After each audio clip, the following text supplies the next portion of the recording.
Hello everyone, welcome to rainbow taste. నేను మీ కళ్యాణి. ఈరోజు మన రెసిపీ వచ్చేసి గోంగూర నువ్వుపప్పు పులుసు అండి. చాలా టేస్టీగా ఉంటుంది. ఎలా చేద్దాం చూద్దాం, వచ్చేసేయండి. దీనికోసం ముందుగా నేను 2 కట్టల గోంగూర తీసుకున్నానండి. దీన్ని శుభ్రంగా ఒక అరగంట సేపు నానబెట్టుకుని కడిగట్టి పెట్టుకున్నాను. ఇప్పుడు ఈ గోంగూర మగ్గించుకోవాలండి. దానికోసం నేను ప్యాన్లో ఆయిల్ వేసుకుని కడిగిన గోంగూర అంతా దాంట్లో వేసుకుని కలుపుకుంటున్నాను. నేను ఈ గోంగూర జిగురు వచ్చేంత వరకు కూడా మగ్గించాలండి. చూస్తున్నారు కదా, నేను వేసినప్పటికి ఇప్పటికి ఎంత మారిందో కలర్ అంతా కూడా. ఇలా కలర్ అంతా చేంజ్ అయ్యి జిగురు వచ్చి చాలా దగ్గరికి అయిపోతుందండి గోంగూర అంతా.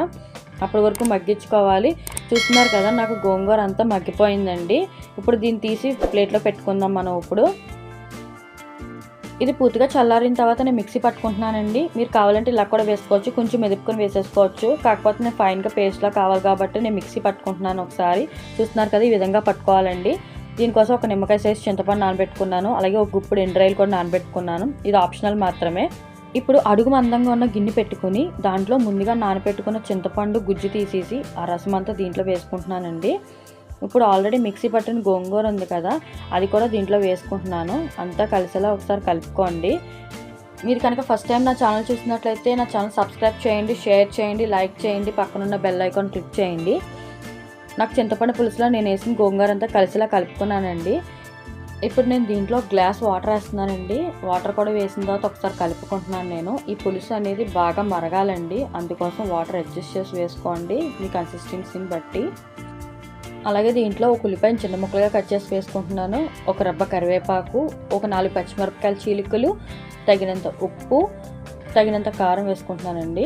ఇది పులుపు కదా, కొంచెం కారం ఎక్కువే పడుతుంది. అలాగే కొంచెం పసుపు కూడా వేసుకొని అంతా కలిసేలా కలుపుకుంటున్నానండి. ఇది బాగా మరిగించుకుందామండి. నేను ఒక 3 స్పూన్స్ నువ్వుపప్పు తీసుకుంటున్నానండి. దోరగా వేయించుకుని పక్కన పెట్టుకున్నాను. చూస్తున్నారు కదా నా పులుసు ఎంత చక్కగా మరుగుతుందో. ఇప్పుడు ఈ నువ్వుపప్పుని మిక్సీ పట్టుకుంటున్నానండి. ఇలా కొంచెం బరగ్గా ఉండేలాగా పట్టుకుంటే సరిపోతుంది. చూస్తున్నారు కదా, పులుసు అంతా మరిగిపోయిందండి. మనకి ఎలా తెలుస్తుందంటే, మనం పచ్చిమిర్చి వేసాం కదా, దానికి కలర్ చేంజ్ వస్తుందండి. కరివేపాకు కూడా కలర్ చేంజ్ అవుతుంది, అంటే మనకి మరిగిపోయిందని అర్థం పులుసు. ఇలా మరుగుతున్న పులుసులోకి మనం ఇందాక మిక్సీ పట్టుకున్న నువ్వుపప్పు వేసుకుందామండి.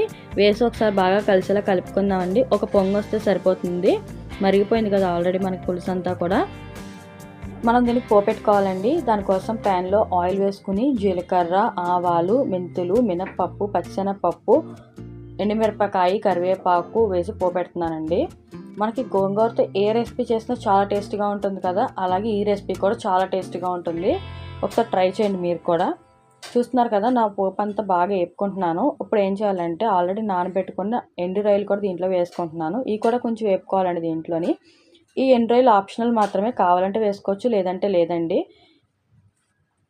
దోరగా వేగిన పోపుని పులుసులో వేసుకుందామండి. అంతా కలిసిలాగా ఒకసారి కలుపుకుంటున్నాను నేను. ఇంకా కొత్తిమీర వేసుకొని దించేసుకోవడమేనండి. అంతే, మనకు రెడీ అయిపోయినట్టే నువ్వుపప్పు గోంగూర పులుసు. చాలా టేస్టీగా ఉంటుందండి, చాలా ఎమ్మీగా ఉంటుంది. ట్రై చేయండి. ట్రై చేసి మీకు ఎలా కుదిరిందనే విషయం నాతో కామెంట్ బాక్స్లో షేర్ చేసుకోవడం అస్సలు మర్చిపోవద్దు. Thank you for watching.